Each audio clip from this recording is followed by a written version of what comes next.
देखिए question number 3 देखते हैं। Find the LCM HCF of the following integer by applying the prime factorisation method. 3 number है, LCM HCF find करना है।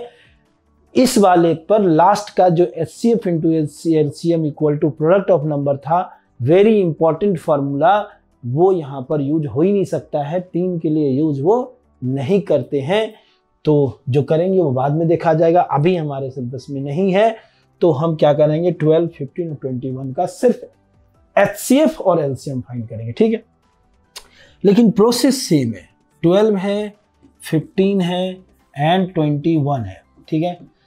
तो पहले तो तीनों का प्राइम फैक्टराइजेशन करेंगे। देखिए 12 है, 12 का क्या करेंगे, 2, 6, 2, 3, 3, 1, कुछ नहीं कर रहे हैं, बस डिवाइड कर रहे हैं। 15 ऐसा ना लगे कि कुछ एक्स्ट्रा किया जा रहा है, ये 1 आ गया, ठीक है। इस तरीके से 21 की बात करें तो ये 3 से 7 आ गया, तीनों कर दिए, और 7 से 1 आ गया, क्लियर। तीनों नंबरों के लिए लिख लेते हैं यहाँ पर। देखिए पहला 12 का हो जाएगा 2 × 2 × 3। देखो अगर आपको कमांड हो जाएगा तो इन नंबरों को आप डायरेक्ट फैक्टराइजेशन कर सकते हो, लेकिन फिर भी आप अपने नंबर लाने के लिए अगर पर्टिकुलर कह रहा है कि ये काम करना है तो बेटा ये भी करके दिखाना होगा, नहीं तो इसके नंबर काटे जा सकते हैं। हाँ, जब किसी क्वेश्चन के लिए प्राइम फैक्टराइजेशन आप हेल्प ले रहे हो तो उस वक्त आप ये काम नहीं करोगे। डायरेक्ट आपको अगर आता है तो कर सकते हो, लेकिन डायरेक्ट में गलतियां नहीं करना, ठीक है। डन। 15 के लिए देखिए 3 × 5 हो गया, और बात करें 21 की तो ये 3 × 7 आ गया, ठीक है। पहली चीज है एचसीएफ। क्या है एचसीएफ? मैंने जब 2 नंबर के बताए थे तो मैंने उसी वक्त आपको बताया था कि 2 हो, 3 हो, 4 हो, 5 हो, अगर एचसीएफ कह रहा है तो कॉमन वाली बात ही आएगी। देखिए यहाँ पर 3 जो है ये कॉमन है, देखिए ये जो 3 है ये सब में है, तो एचसीएफ क्या हो गया, 3 हो गया। इसके अलावा कोई भी नंबर देखो 3 जो है वो तीनों में नहीं है, 2 इसमें है, इन दोनों में नहीं, 5 इसमें है, इन दोनों में नहीं, 7 इसमें है, इन दोनों में नहीं, 2 में भी अगर होगा तो हम नहीं लेंगे। अगर 3 नंबर की बात चल रही है तो वो कॉमन तीनों में होना चाहिए, समझ में आ रही बात। अब बात करते हैं एलसीएम का भी। एलसीएम भी सेम प्रोसेस चलते हैं 3 नंबर वालों के लिए भी। क्या डिफरेंट फेसेस सारे लिख लीजिए, मतलब डिफरेंट नंबर्स कौन कौन है। एक है हमारा 2 जो प्राइम नंबर है, डिफरेंट प्राइम नंबर। एक है हमारा 3, एक है हमारा 5, एक है हमारा 7। बात करें 2 की तो सबसे ज्यादा बात 2 जो है वो 2 टाइम्स आया है। 3 की तो तीनों में है 3, लेकिन सब में एक ही बार आया है। 5 की तो एक ही है, 7 एक ही है। अब ये क्या हो जाएगा, 4 हो जाएगा, 4 3 जा 12 हो जाएगा, और 12 5 जा 60 हो जाएगा, और 60 को जब 7 से मल्टीप्लाई करेंगे तो 420 हो जाएगा। यानी इसका एलसीएम जो आएगा वो 420 आएगा, और एचसीएफ जो आएगा वो 3 आएगा। डन।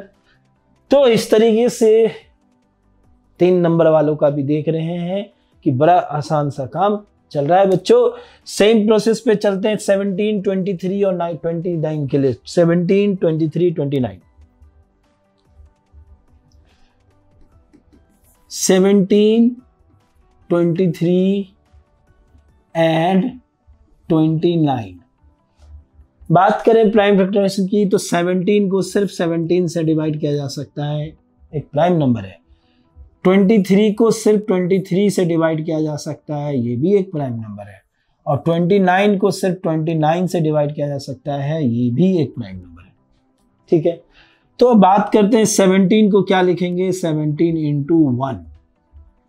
23 को क्या लिखेंगे, 23 × 1। और 29 को क्या लिखेंगे, 29 × 1। देखिए यहां अगर 1 नहीं लिखते हैं क्योंकि यहां पर कुछ भी कॉमन नहीं आ रहा है, सबका 1 जो है अपने आप में कॉमन होता है, ये अंडरस्टूड है, समझ में आ रही बात। तो दूसरे जगह कुछ और अगर कॉमन आता है, अगर आप 1 नहीं भी लिखते हो तो आपका काम चलेगा, लेकिन यहां पर एक 1 को छोड़ के कुछ कॉमन नहीं होता है, तो ऐसी जगहों पर आपको लिखना होता है। इसलिए एचसीएफ क्या हो गया, 1 हो गया। डन। बात करें एलसीएम के लिए तो एलसीएम क्या होता है, सारे डिफरेंट फेसेस 17 और 29। 1 तो 1 ही है, इंटू 1 करेंगे तो क्या फर्क पड़ेगा, ठीक है। अब इन तीनों नंबर का थोड़ा मल्टीप्लिकेशन बड़ा हो गया। चलिए एक एक नंबर करके देखते हैं। पहले 29, 23 करते हैं, बड़े से छोटे की ओर चलते हैं, है ना। 29 इंटू 23, 3 9 जा 27 कैरी 2, 3 2 जा 6 प्लस 2 8, 2 9 जा 18 कैरी 1, 2 2 जा 4 प्लस 1 5। ठीक है, चलिए ये 7 आ गया, 8 8 16 हो गया, 5 प्लस 1 6 हो गया। अब इसको किससे मल्टीप्लाई करें, इसको 17 से करते हैं। डन। ये क्या हो जाएगा, 7 7 जा 49 हो गया, कैरी 4, 6 7 जा 42 प्लस 4 46 कैरी 4, 6 7 जा 42 प्लस 4 46। अभी भी यही है, 7 जा 6 जा 6 जा 9 आ गया, 13 आ गया, 13 आ गया, 11 आ गया, यानी 1 1 3 3 9। क्या आ गया, 1 1 3 3 9। ठीक है, तो अगर प्रोसेस समझते हैं HCF LCM का, तो बाकी काम क्या है, मल्टीप्लिकेशन का। ठीक है, चलिए नेक्स्ट की बात करते हैं, अगले क्वेश्चन देखते हैं। चूंकि HCF LCM फाइंड करना है तो काम सेम है, चलिए यहीं पर आपको दिखा देते हैं। ठीक है, डन।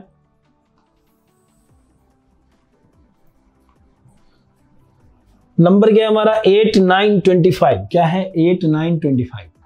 चलिए थर्ड नंबर 8 9 25। 8 क्या होगा, 2 4 2 2 1। 9 क्या होगा, 3 3 3 1। 25 क्या हो जाएगा, 5 5। ये तो बिल्कुल छोटे नंबर है, आसानी से कर सकते हैं, है ना। बात करें 8 की तो इसका 2 इंटू 2 इंटू 2। बात करें 9 की तो इसका 3 इंटू 3। बात करें 25 की तो इसका 5 इंटू 5। बात करें कॉमन की तो तीनों में कुछ भी नहीं है, इसलिए 1, है ना। देख सकते हैं 5 इन दोनों में नहीं है, 2 इसमें मतलब कॉमन नहीं मिल रहा है, तो HCF क्या हो जाएगा हमारा, 1। HCF क्या हो गया, 1। अब अगर LCM की बात की जाए, LCM के लिए करते हैं तो डिफरेंट फेसेस। डिफरेंट फेसेस क्या क्या है, 2 है, 3 है और 5 है। 2 जो है एक लाइन में सबसे ज्यादा बार 3 बार आया है, 3 जो है वो 2 बार आया है, 5 जो है वो 2 बार आया है। ठीक है, इनको मल्टीप्लाई किया जाए क्या हो जाएगा, ये 8 हो जाएगा, ये 9 हो जाएगा और ये 25 हो जाएगा। 25 इंटू 9 इंटू 8। सबसे पहले देखिए मल्टीप्लिकेशन में भी अगर हम ये ध्यान रखते हैं कि कौन सा काम करें जिसकी वजह से हमारा मल्टीप्लिकेशन इजी हो जाए, तो उससे क्या होगा कि आपका टाइम भी बचेगा और काम भी आसानी से कर सकते हो। जैसे मैं यहाँ 25 को 9 से भी कर सकता हूँ, लेकिन 25 को अगर मैं 8 से करूँगा तो 200 आएगा, और 200 किसी भी नंबर से आसानी से मल्टीप्लाई होकर रिजल्ट देता है।